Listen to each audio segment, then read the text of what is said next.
I was listening, and then I decided, all right, I felt like saying something. And I said, really what recovery does, in a way, it returns or it accentuates abilities that you lost in the addiction. Like, it'll say in the big book, you'll be able to enjoy peace of mind. Now that's an ability.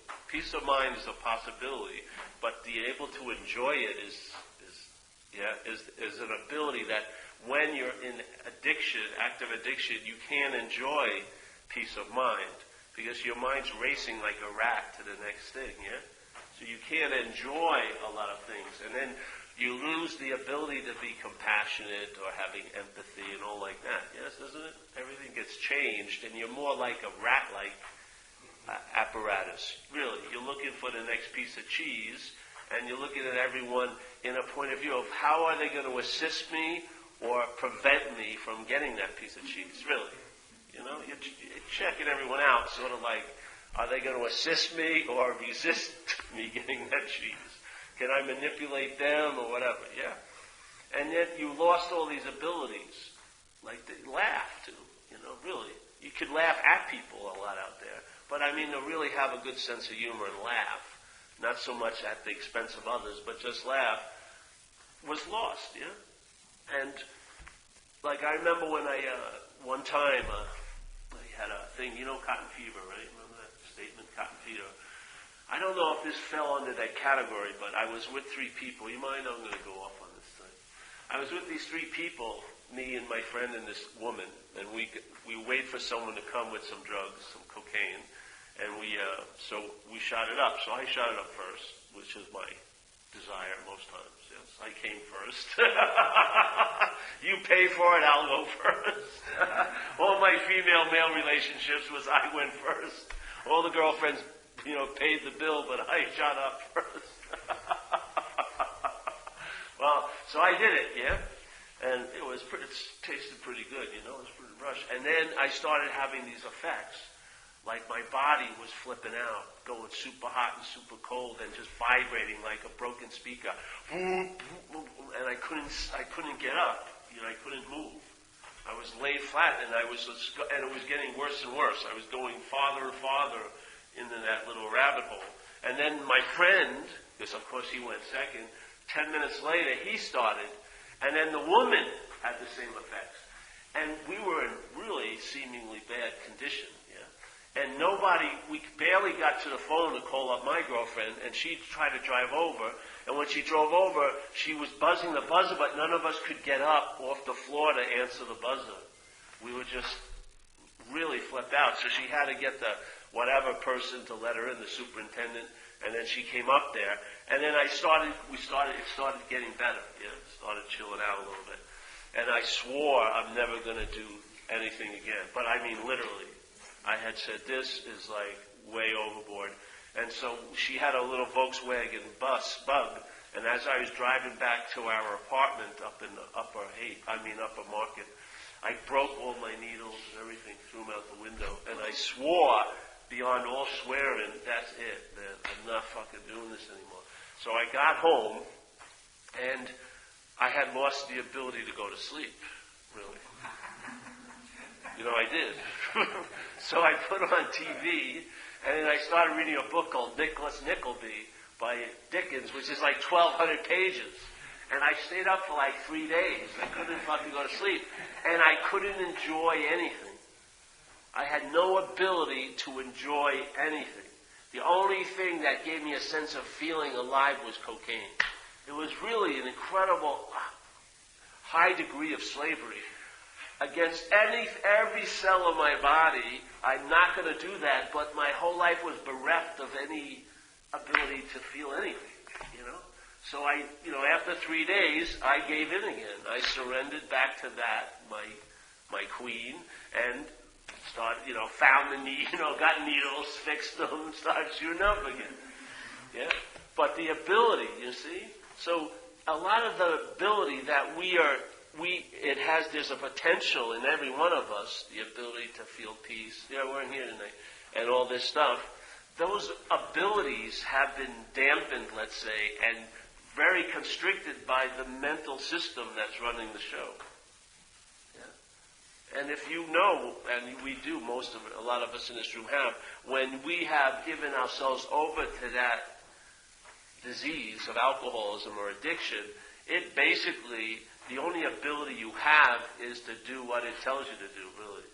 Yeah? It's the only field of any feeling. Everything else is like arid and dry. And it's a really nasty state to be in when you're so addicted that nothing, it's sort of like with you with the chemo, every food tastes like metal. Well, there was no what you would call a human feeling anymore.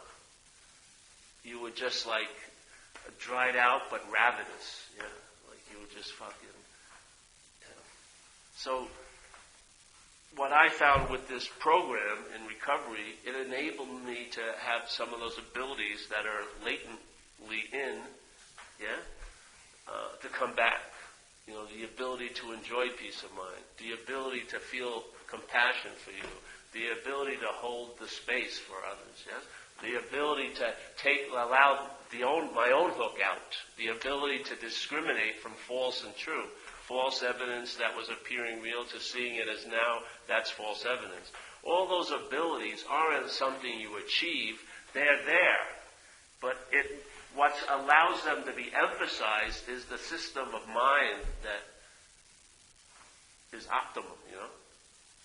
If you're in self-centeredness, your abilities are very, very limited, and your possibilities are very, very limited. Your possibilities are always stretched out in time, and it's usually based on what you do or someone else does, if they're going to come to pass. No prior state of mind is seen or sensed. It's all about, here I am, and I can make myself into something, or I can make myself into something else. Yeah? But there's no recognition of the inherent condition of mind, which is open and empty like sky. There's none of that.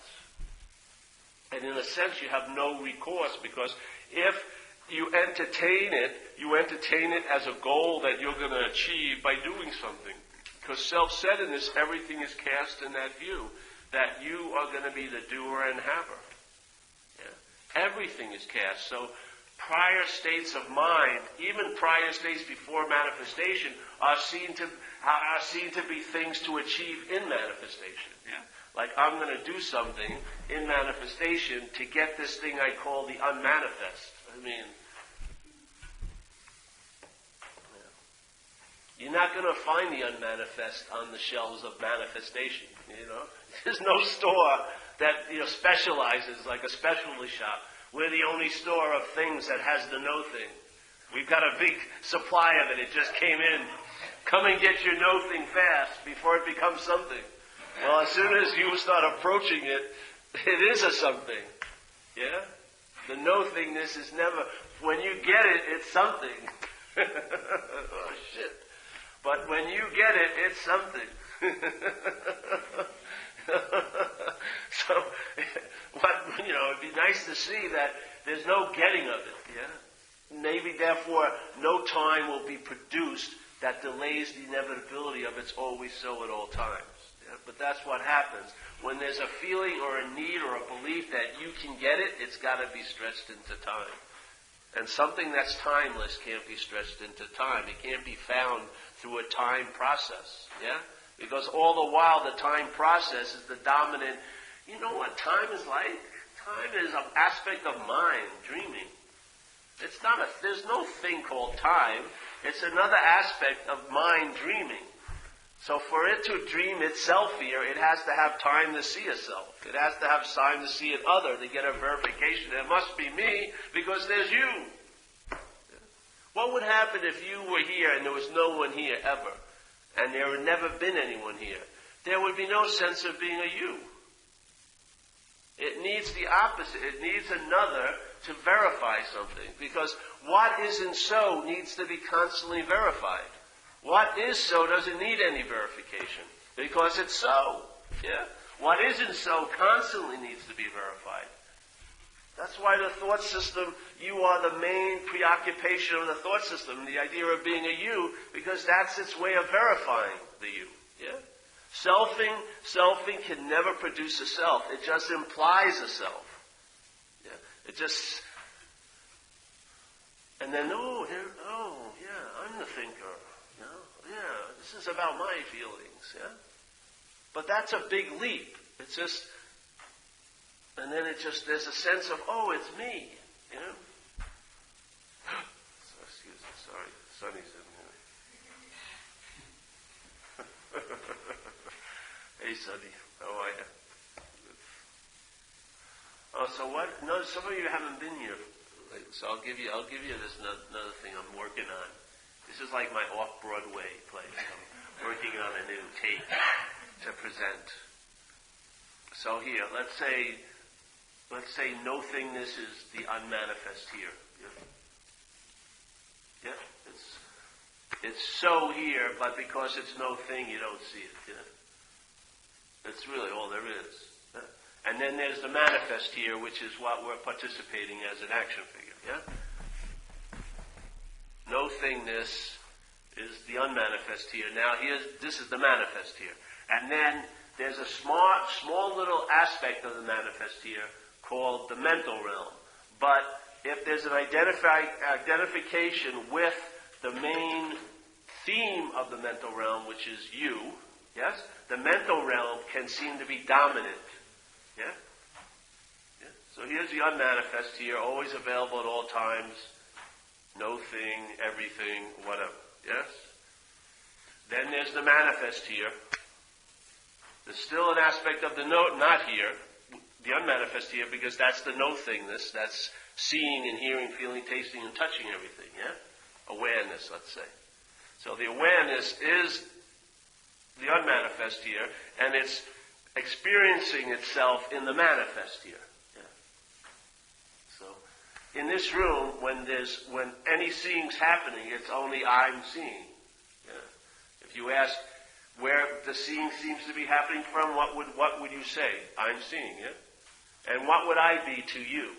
When you're seeing, what would this be? A you, right?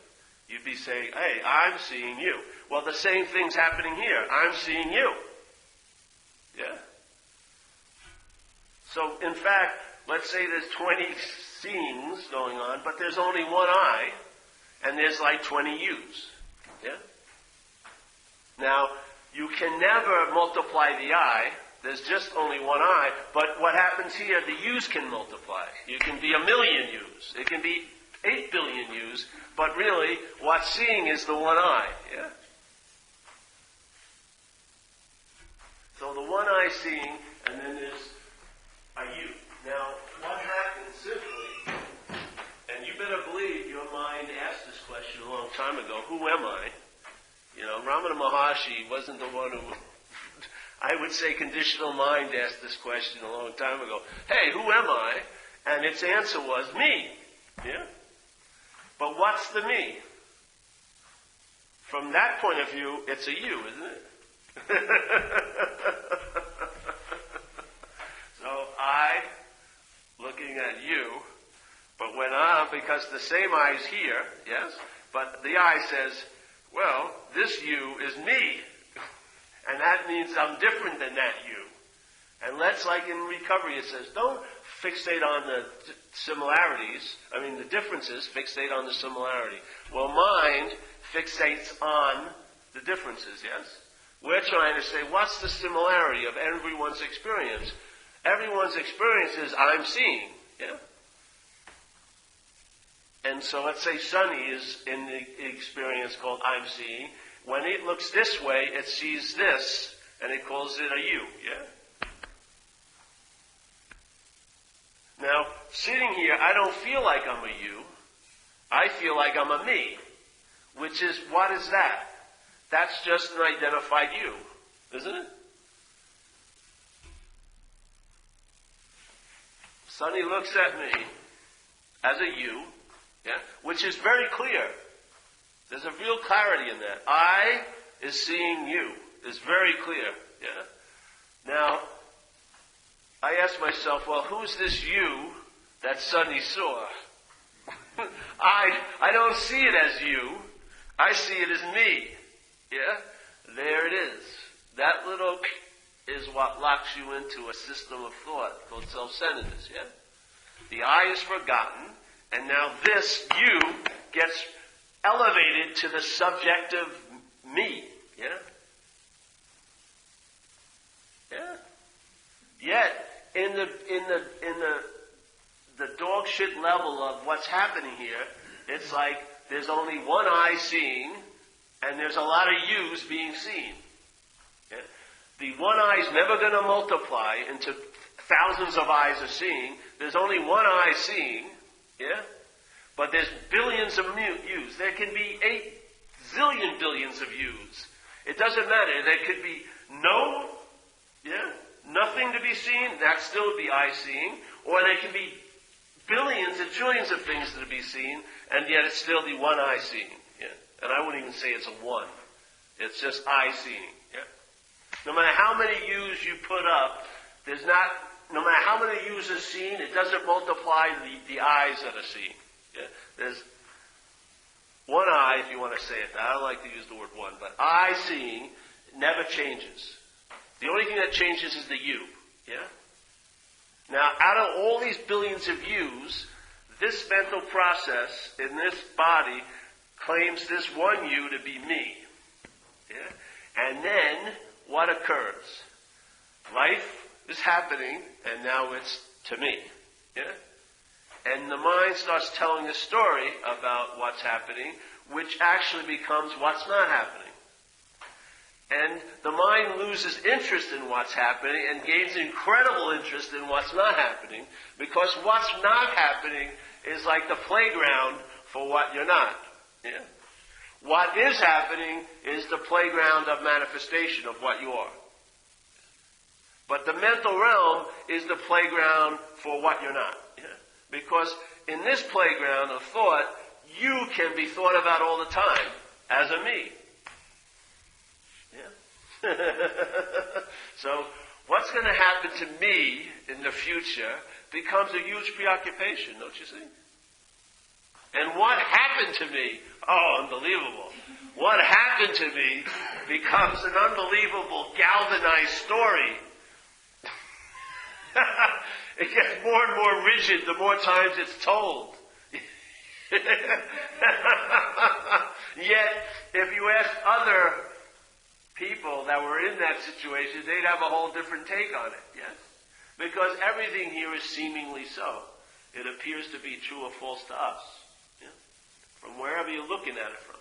So, when you're looking at it from the mental realm, it looks like life's happening to you, and I'm telling you, that's the way it feels, right? Life's happening to me. I got something, you have something I don't have, yeah, and I'm thankful I don't have it, and then you may be really bummed out that you have it, and wish and regret that you have it, and wish you didn't have it, yeah?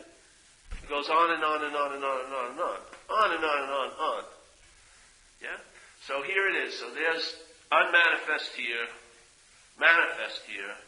One aspect in the manifest here is the mental realm, the story of you as a me. Yeah? And if there's an identification with that central character, if you take yourself to be the body, because the thought system can only think about you as a body, really. So when it's thinking about you and placing you into a future precarious situation that you should be worrying about, or back into a past situation that you should have incredible resentment for because someone fucked you back there, yeah? You're pictured as a body, yeah? So the thought system, which is the dominant strain in the mental realm, pictures you and I as a body. And now all it does is it places you as a me somewhere else at some other time. That's what it does. And it's like there's such a cherishing for that because I'm identified as that my attention and interest just follow it. With the hopes, let's say, there's how many dried up wells are in the past and the future that it constantly keeps bringing you to get like the water of knowledge or I'll finally understand. And they're all fucking dry. You drop the bucket, you pull it back up, then you have to rationalize, make an excuse, or blame someone because there's no water there. So then you just go some other time at some other place and try to mine some other reason why you're fucked seemingly now. And it goes on and on and on and on, yeah. That's it. So here's the mental realm. And when what's not happening, and the original what's not happening is you, as a me, yeah? When that's in place, how the hell are you going to be able to see false evidence appear real? Because what's giving the meaning of any evidence of being true or false is based on you. Yeah? So, because you're in a false, let's say, identification, everything can be seen as false evidence of fucking being real, which is the acronym for fear, right? Yeah? But it isn't really fear because it's anxiety. But the anxiety triggers the latent emotion of fear in the body. Yeah? So you think you're having a valid experience because you feel afraid, but that validity is bogus because it's produced in what's not happening. It's just the mind has found the button to produce the physiological effects of fear without any threat. Incredible. What a move. Yeah. So you can be petrified, and yet there's nothing to cause that in you except what's not happening. And it's really difficult to get someone to understand the effects of what's not happening on you. Because to them, it's not happening, usually. And it's really difficult, you know. So, all right. So there's the mental here. And the mental here, in my humble opinion, is the here you want to get out of as an addict. That's where you've always been trying to escape from. Now, it's been called here, and that's where it gets hidden. Because when I was constantly, the alcoholic of my type was, I was willing to pay any consequence tomorrow not to feel uncomfortable now. Yeah, that was just the basic drive. So, and the last place I wanted to be was what I called here. But it wasn't here, it was a mental here, which was just infused with all these crazy conditional minds ideas of time, past and future. I did terrible things and the guilt and shame, and there's going to be a God that's going to step on me if I ever show up right here. Yeah. So, and yet, this is incredible. So there I am, constantly escaping from this here, and know how it manifested in the manifest here? Imprisonment. I was going to jail. I was in 2-year program, 3-month program. Yeah? So my wanting to escape from here landed me in jail in the manifest. I mean, you can't have more of a failed system than that. When you're trying to escape from nothing, you end up being imprisoned in something. Because when entertained by us, the mental realm can manifest. Yeah? Like Jesus used to say, as you believe, so it is. Yes? As a man thinketh, so it be. What the hell is he talking about? There's a power of mind. You can produce a what's not happening that eclipses what's happening. Yeah? And when the manifest here is eclipsed, there's no way you're going to be able to entertain the unmanifest here. Because the only place the unmanifest here is locatable in the manifest here is in the manifest here. Now, not in the mental realm of time. There is no power, higher power in time. None whatsoever. None. Zip, zap, nothing. It's only here. That's why in recovery it says a day at a time. Start the shrinkage. Start getting located right where you are. Look at where your feet are. Because this is the possibility to sense what's always so, but not seen. Yeah? But when the S is, when you self's up the S, your attention's up that S of self, there is no, because the mind has successfully done its job. It's playing God. It's left the manifest realm. It's overridden that and made the mental realm the dominant one. Yeah? And look at its thought system. Its whole thought system is never about now. It's always about there and then, isn't it? So its allegiance is not to serve the unmanifest. It's not even to acknowledge the manifest. It's to make up a world and be the citizen of it up here in the mental realm. Yeah, it's like the incredible statement in recovery. That's what I call playing God. I see a lot of people, they come in here and they're flipping out, but they're not flipping out by, it's not Wednesday at 7:30 or Monday at 7:30 that's causing the flip out. It's 3 weeks from now, or 8 years ago. Yeah. They are showing the effects of a mind entertaining what's not happening. The effects have to manifest somewhere. Where do they manifest? In the mental realm? No, they manifest in the manifest realm. Yeah? This is their realm of experience and expression. So the insanity of what's not happening only takes life in what's happening.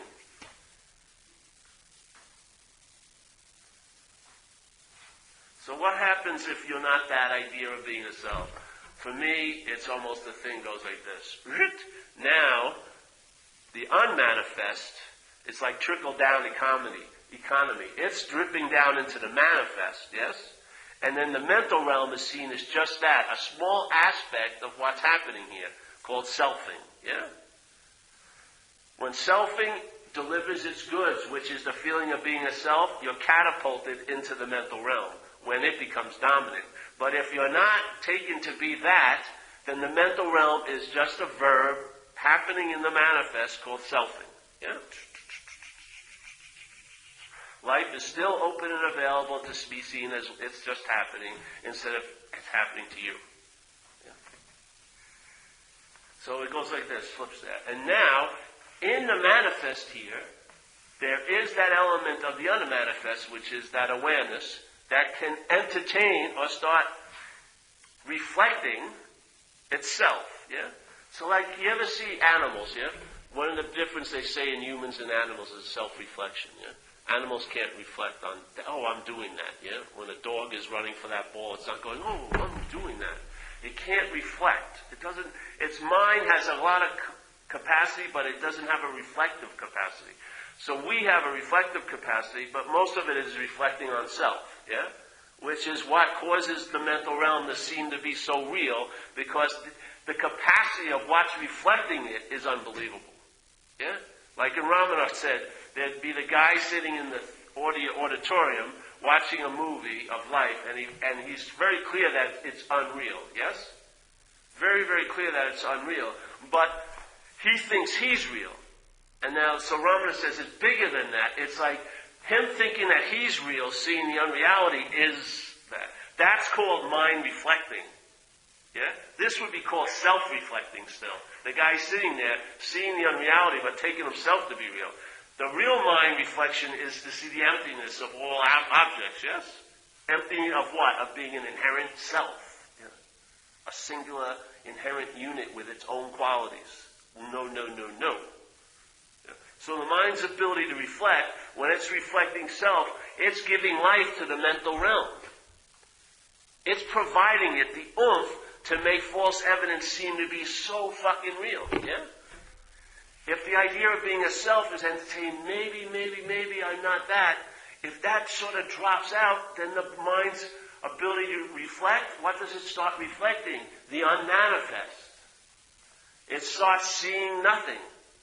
So while there's all this looking for on the manifest level, there's a sense of seeing nothing at all times, yeah? So to me, it's the presence. The presence is seeing nothing, yeah? So now, the unmanifest here is being sensed, or almost like tactilely sensed, traveled as, in a way, a sense of presence, in the manifest here, which gives you an incredible immunity to the mental realm, because it's so obvious it's not happening.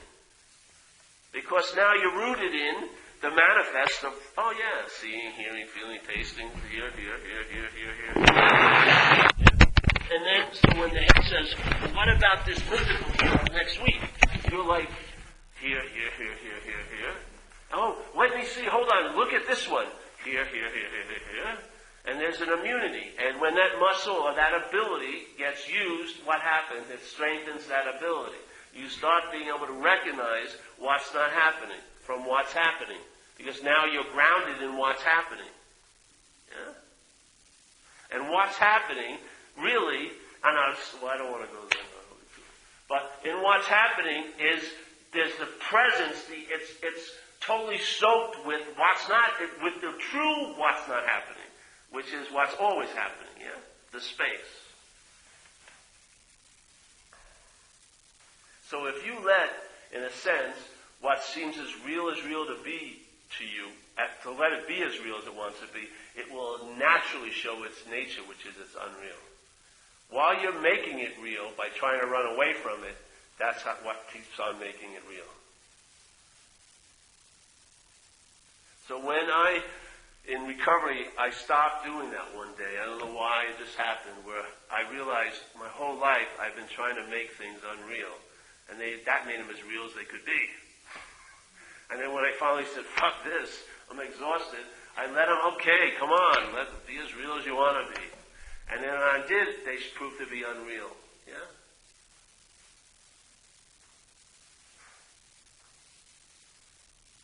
I had it in a bathtub. I just realized I didn't want what I wanted, you know. And conversely, I didn't not want what I not wanted. Yeah.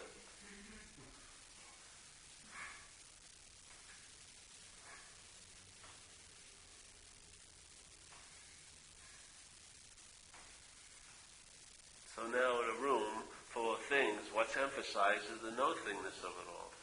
Yeah. Especially in this church has got so much juice in the space that's here, you know. So you just start sensing that while there's seeing and hearing, feeling, tasting, touching. But now your antenna's been cleaned, so to speak, from K-Paul, and you're picking up, yes, the I station, not K-U, and then turn into K-me, but K-I, yeah. I see it with my friend. She's having a really hard time, and she comes to these meetings and she gets super juiced up. Are we like shouting affirmations the whole hour? No. It's just an entertaining, something that's readily not entertained anymore. We haven't lost the ability to entertain it, but we've sort of, what we have been entertaining manifests as seemingly losing that ability to entertain. Yeah? Entertain the idea of being a self so unbelievably with such verve as our mind does, it seems to blot out the other abilities we have. But they'll come back and you'll sense it, yeah.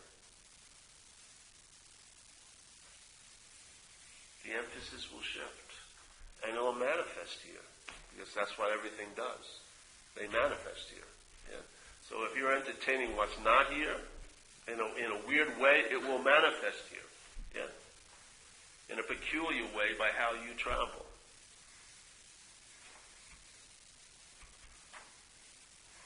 You're like the bringer of it. You call it forth, so to speak. And it's not so much calling it forth, it's seeing what we've been calling forth. And maybe entertaining I'm not that, because there's no need to call forth what already is. Yeah, there's just maybe a relinquishing of calling forth what isn't all day. Yeah? I always like the back door. I don't like any process to move towards it because that would mean it's something somewhere else. This is about realizing I'm not, and that's that. You don't have to do anything after that. Because if you're onto something, it will verify. That little bit of entertaining will increase because you're onto something. Yeah? And your ability to entertain it, maybe somebody happens all at once and they have the ability to entertain it from that moment on the rest of their manifestation. I don't know if that's the way it is for a lot of people. So a lot of people, they'll start entertaining it and there'll be more, the ability will arise and the ability to entertain it will get better because you don't have to call it forth, it's already so. The ability in a sense, this needs to be like exercised, yeah, to open up. So that because it's not about there isn't an infinite amount. It's about how much can be received and translated. Yeah. So maybe the mind will take the path of let's break it a little bit at a time. Yeah. So there'll be little changes in calibration. So there's not a huge explosion. Yeah. And there's nothing right or wrong with that. That's one way it can appear here. What's timeless can appear here in any form it wants. Yeah. So someone gets it all of a sudden, other people get what they call in recovery the educational variety. This is what this is in a sense is about. It's the mixture of both. We use the educational process by repeating, but it's not of time. Yeah? But we're repeating the message. They're repeating the message, because it's like the mind's a lazy Susan. Yeah? And a lot of the little slots have shit there. But sometimes you see, and it goes all the way in, yeah? And then that mind comes out of that self posture, the yogic posture of self, and opens up, and that's what you sense now in your life. You sense like the mind coming out of that envelope. And it just takes on forms of traveling lighter. And there's no end to it. It's not like you get one level of traveling lighter. It will keep, because there's time involved in this, it blossoms like a flower, yeah? Is that its nature? No, but it's manifesting here, which is of time, yeah? So it blossoms like a flower. So more and more downloads happen, and other things occur. And I'll tell you, then even the body can transform. The body can start transforming. I mean, this body's gained like 26 pounds in the last few months. I was super sick, physically very ill a few years ago, and chronically for the whole time I've been sober. Chronically. I mean, my friend Zen Mark thought I was going to die. He had me on triple garlic ginger, chicken tea, and oxtail soup every day from the Korean Zen monasteries. Because I would get sick like 14 or 20 days. I mean, I had to drink this stuff, but I came back, yeah? And then suddenly, there was a corner turned in the manifestation of the body, and it finally got healthy like when it was a kid. Unbelievable. Yeah. So before it was like, now it's like molasses. It's like a spreading. Before it was very, very clear. Now it's clear, but there's a lake to reflect the clarity too. It's sort of cool. So there's clear on clear. Yeah. So who knows what's going to happen? Yeah. You find out.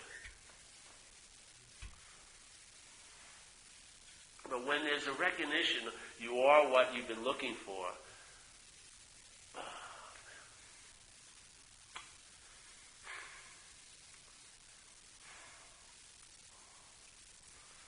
In a weird way, you had something that was cool in a way, because you were relying on something that's unreliable, so you've been looking for something else. Let's say, ultimately, that it would be reliable, let's say.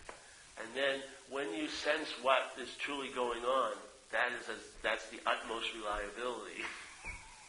And there's a feeling that sort of would match what your mind was hoping for, but it's the real deal. You have a sense of security in total insecurity. It's really cool, in a way, yeah?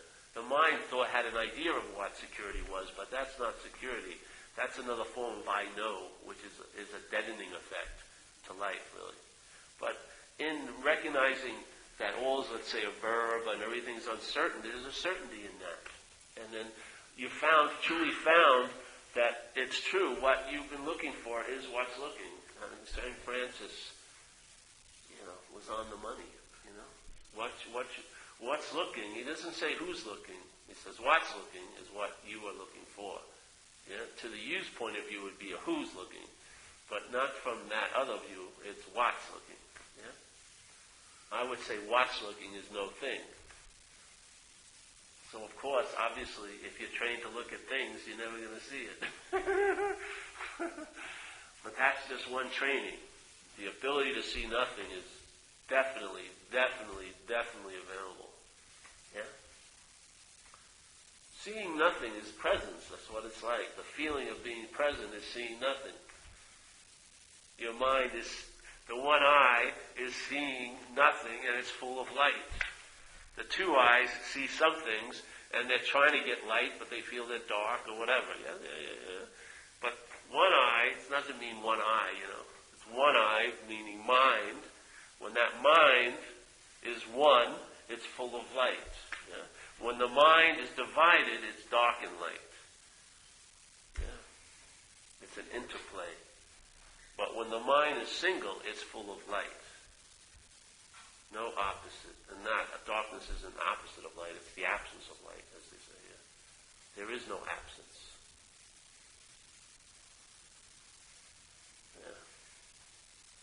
So this is all we're doing when we share these meetings.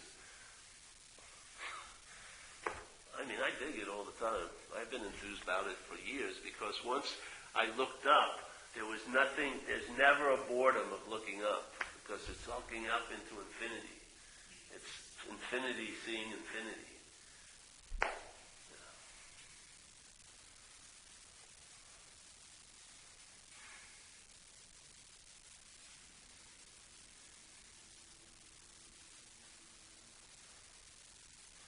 You know how like people come into recovery and they feel like they're deprived. They can't drink and shoot dope anymore. It so blows my mind because they can't see it as any other way, but in a few years of being recovered, they'll never even fucking think about that shit anymore.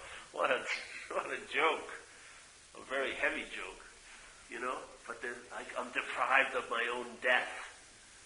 My own deathing I'm taken care of, you know, taken away from me. Yeah, so, any questions? No?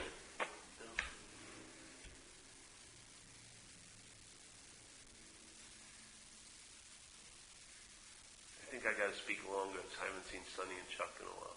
Let's see. What can I say? You like they have the 3 years? Of course, it's all made up. There's nothing like that. It's just a conceptual framework. Yeah. But if you look at your life as an addict, and I don't mean if you're an addict like with drugs, but the addictive mind, yeah, is actually in a mental realm. Yeah. And it's scurrying around like crazy. And in that mental realm, it calls a part of that realm a here, but it isn't here. Yeah. It's here extended in time with a lot of influence called the past and the future. That's not here. Yeah. So you want to get out of here, this mental here, yet it verifies that you can never get out of an imaginary problem. That all you're trying to get out of an imaginary problem would be a big problem. Yeah? So you can never get out of here because it's not happening, actually. Yeah? And yet, the solution to maybe seeing that, and I don't mean waking up, just being aware of here, this has that one quality what's not happening doesn't have, which is it's happening. I mean, it is happening. So no matter how far down you think you go in that mental realm, you haven't moved 1 inch in the manifest here. Yeah? All of that traveling actually hasn't produced any traveling here. Yeah? All the traveling, no matter, you went back 30 years like half hour ago, and now you're in 3 years from now, you've been time traveling. Not one movement has changed. If you look at the surveillance camera of every day you've been alive, you've been in it. Yeah? You've been in that. Let's go to the history. December 12, 1983. Yep, there's Greg. Now, Greg may have been in December 30th, 2000, but he was actually in the manifestation. You were there. Yeah. What more do you need? What more antidote do you need to combat what's not happening? And the recognition of what's happening.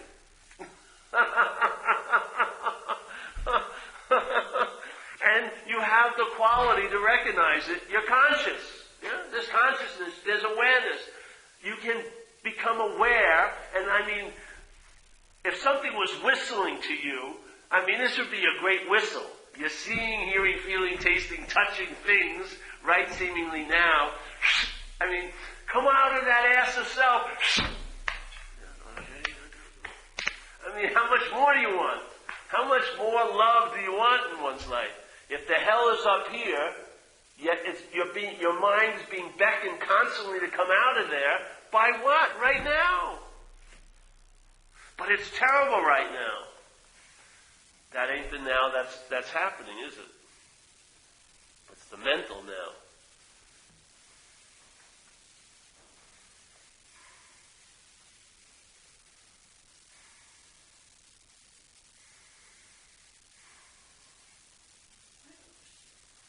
Yes.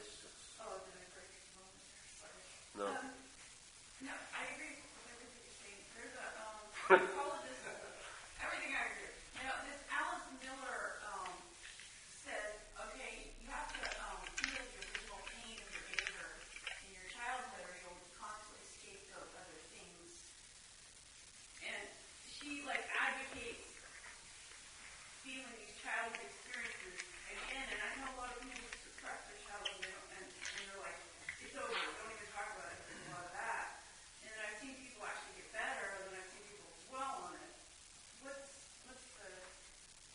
I don't know, whatever you're called on to do.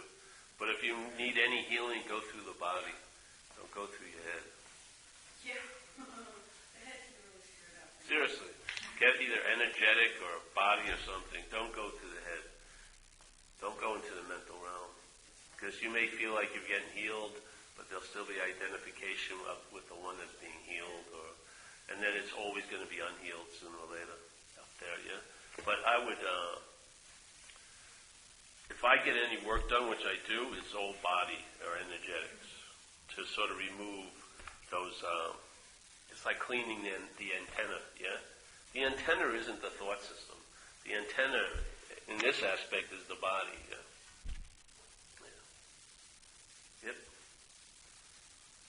You're pondering something. I am pondering.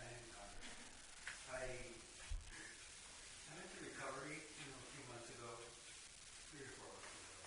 And so in recovery, I got two suggestions to try to work the steps and to get a sponsor for myself. But I'm trying to do that now.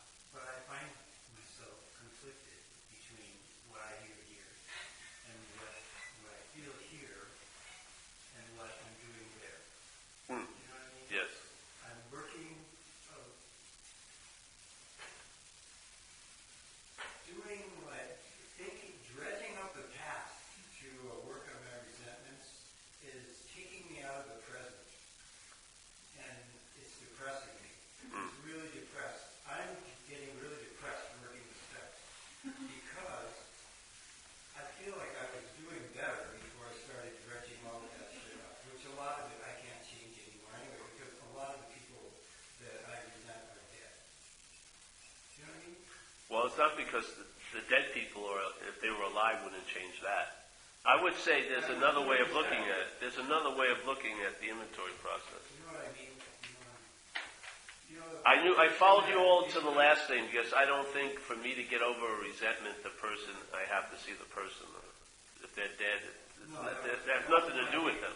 Right. Yeah. That wasn't my big point. Yeah, I understand, yeah. The confliction between what I hear here and what I feel to be growing and a natural positation that I take from listening to you. Yeah.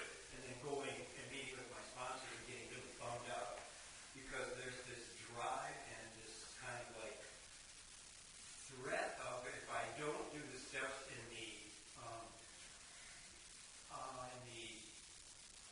the way that's prescribed, that somehow I will be lesser of something. You know what I mean? Yeah. I usually don't think about stuff like that. Yeah. That much. What I would do with that, ever hear the thing that Jesus supposedly says, what render unto Caesar's, that's Caesar's, yeah? So they were asking him, should you pay taxes or anything? Because he's talking about the kingdom of heaven or whatever. And he says, well, render unto Caesar's what is Caesar's, and unto God what is God's, right? So let's just say this is a vehicle in a weird way, in manifestation in time, yes? This vehicle, the mental quality of this vehicle has alcoholism, which is like a disease, yes? A mental disease. And there's going to be a certain consequence if this mental disease isn't dealt with for the action figure, yes? Now, there's a beautiful way to deal with that mental disease called the 12 steps. Yes. Now, when I do the 4th step in the 12 steps, it talks about resentment, fear, and harm to others. You're on that area, right? That's what you're talking about. I would say this is a really good invitation for you because your reaction, I think, has a lot to do with the my of the resentments and the my of the fears and the my of the harming done to others. And with all that fertile juice, if you looked at it as, like I try to share it here, that self is what has self manifested in all these different ways, is what has defeated us. We will now look at its common manifestations. Yeah? So we're talking about the mental realm, selfing, manifesting in the manifest here. Yeah? Through the vehicle of alcoholism. Yes? Yes. Because to me, the root of alcoholism is identification with self. Even if you don't believe that and you believe what they say, obsession with self, it's similar. Yeah? So the selfing gets a chance to manifest here Yes? And these are some of its common manifestations here in the manifest realm, and they are regrets, resentments, which is the first one we look at, fears, and harming other people in the pursuit of what we want. Those are just some grosser common manifestations. Yes? Yeah. So, if you see it that way, that you're just looking at how the mental realm had so much play in the manifest here. Yeah. In what you call your life, or this life, yes? So how did the mental realm have so much influence on the manifest in what I call my life? How did that possibly happen? Well, I would say it's you're being identified as that, yes? And so when you're talking about how it's depressing you, I don't think it's the fear and the resentments that are depressing you. It's the my of them. And it's a beautiful example of, to me, the whole root of the problem, which is identification as self. Because when I do an inventory, I'm not looking at my resentments. I'm looking at resentments that are produced by looking at life from self. Yeah? I'm not looking at my fears. I'm looking at fears that are produced, they're not even fears, they're anxieties produced by a certain mental view of life called self-centeredness. And it's incredibly helpful in a way, when you can picture the beast and then have a sense that it's not you. Yeah? To me, that's knowledge that has value. I would say that's a beautiful reaction you're having, because it's showing you how determined your mind is into keep holding on to that my, maybe. So, if you would just take the my out, I would see you probably have it quite easy to look at resentments. And it has nothing to do with people that you resented at all. That comes later in the ninth step, yeah? It has nothing to do with them at all. It's all about a way of looking that produces these effects. And where can they be produced? Only in manifestation. So they're produced in, I resent that motherfucker, and I'm anxious all day, and I hurt people in the pursuit of what I wanted, because I didn't think I was ever going to get anything, or whatever, yeah? Yeah.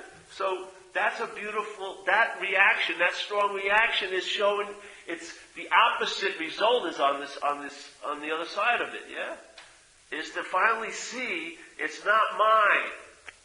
They're not my regrets. They're not my resentments. They're not my fears. They're not my this. They're not my that. My is where it leaves the mental realm and has a big impact in the manifest realm. And you are the manifestation. The body. That's what we're talking about with the healing. Yes? In a way, by healing this, you can unwind the mind. Because the mind is manifesting here. In the manifestation. Where does it show most of its juiciest manifestations? In you, seemingly, as a body. Yes? As an emotional and a physical and a mental body. This is all self-manifesting. How does it have so much influence in the realm of manifestation? The mind is identified as it. So now the mind is entertaining, yes? Entertaining through selfing and manifesting what self produces. When you look at life from a point of view of self, how can you escape fear that you may not have what you want later on? It's impossible. Yeah? When you're how can you enjoy peace of mind? Because you believe it may not be here a second from now. You can't enjoy peace of mind if you think it's not going to be here. That's not peace of mind. Yeah? So I would say, hey, what I love is when that switched off for me, I saw self is a foreign installment. When I'm identified as it, it has a huge ability to manifest in what I call my life. And I see it incredibly how it's manifested in what some people call their lives. How the hell does it have so much carte blanche access to this place of manifestation where you can't see yourself? How can it have so much manifestation here? Yeah? There must be a mind that's become identified as it. Yeah? In that act of being identified as it, and it's not like a tattoo, it's a verb, yes? Identification as, sets off balls in motion that produce manifestations here. that we don't want to have. We feel the misfortune. I don't deserve it to be this way. Well, fuck it. As a you, why not happening it to you? Everyone says, why is this happening? Why not? You're going to get two sides of the coin. Why is it happening? Why not? Who the fuck are you? I'm me. That doesn't change a damn thing. Yeah? Hopefully that'll be helpful. But I see it that way. When I recognize I'm not that, I'm telling you, there's a huge difference. This thing is quite limited in how much, the selfing is quite limited how much it can manifest here. It needs a mind to be able to convey its expressions. Yeah? We have to believe the fucking shit for it to have an effect here. Like Jesus says, it's done according to your belief, yes? As a man thinketh, so he is. It's not like,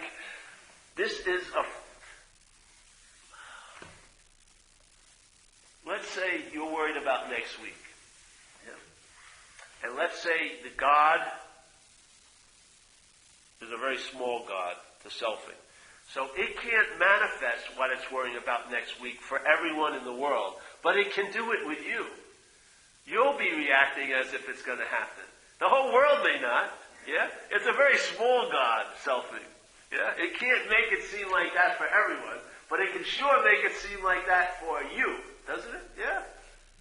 So I don't know what you are going through. I can't. Because the same thing isn't being produced here. Yeah? I can recognize basically where it's coming from a lot. You can recognize something. You can recognize, that's what it says. You know, you'll know the tree by its fruits. AA enabled us in the book they wrote to recognize the tree of alcoholism by its fruits. I don't think they took it far enough and they thought it was obsession with self. I believe it's identification as self. Yeah? But that's even a further recognition of the tree by its fruits. Yeah? It's sort of like seeing the whole beast. Yeah? You see it from head to toe. Something happens when you see the whole beast. Something occurs. Your mind maybe just gets a distilled idea, I'm not that. And once it's I'm not that, its access to manifestation gets severely fucking limited. Severely limited. It can't piss on all your parades anymore. And especially here. If there's a recognition of here, and that's the most important, then it may be pissing on all these there's and thens, but they don't have any juice because it's not happening. Yeah?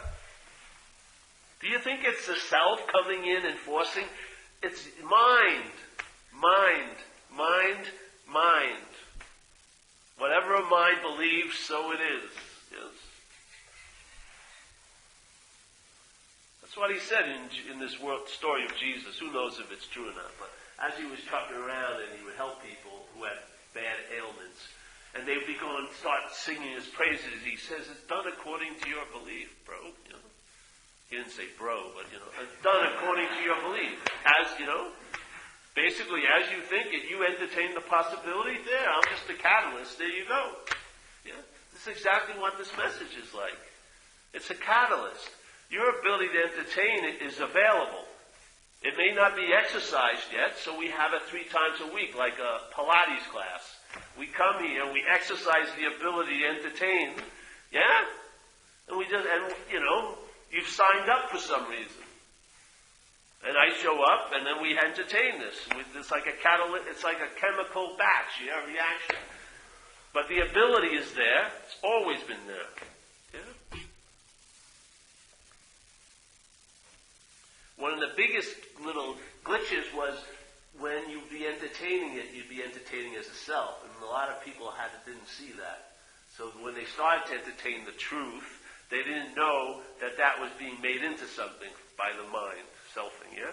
So now there's been a very strong message in the last 40, 50 years, Advaita, whatever, to point out the fact that there is no you. Yes? And that the you's main movement is claiming. That's what it does, and all like this. And so we've discovered there's some understanding about the movement of the mind, yes, and selfing. So then that second little pitfall has been removed. All right, so I'm not that. So, yes. And then whatever comes up, it will always keep promoting, I'm not that, I'm not that, I'm not that. Now maybe it takes one example, you're not that, maybe 15 examples, you're not that. But inevitably, there'll be a recognition there is no authentic self, nor will there ever be an authentic self. There's never going to be a someone at the end of the tunnel. It's all verbing.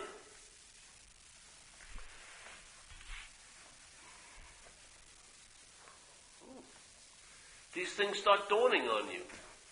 Yeah, when they dawn on you, where are they going to have an effect? Here. Why? Because you're the conveyor of unmanifest to manifest. What are we? Dreaming, yes.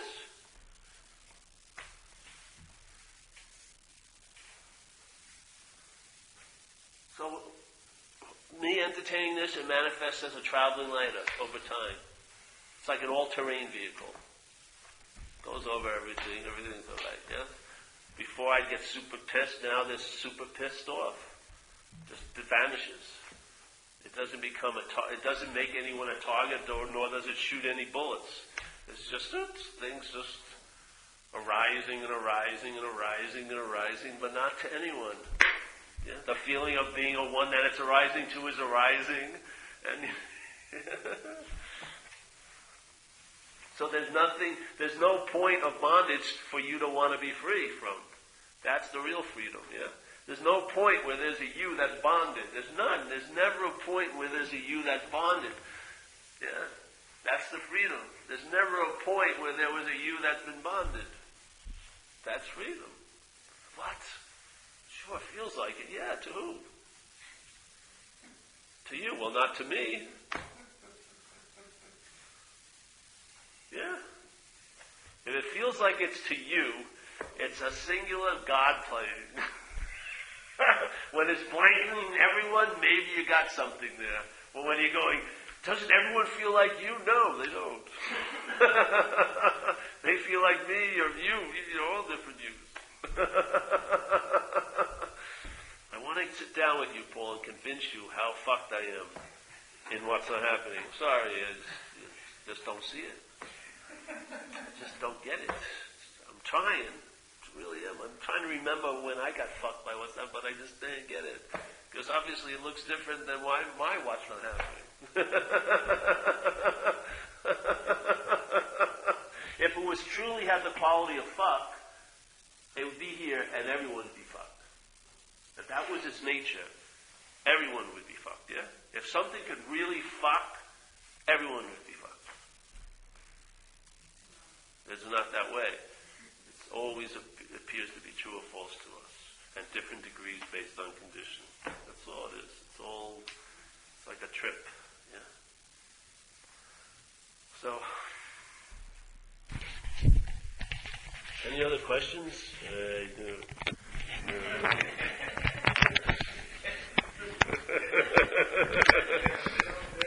Yes, sir. Punch guy, yeah.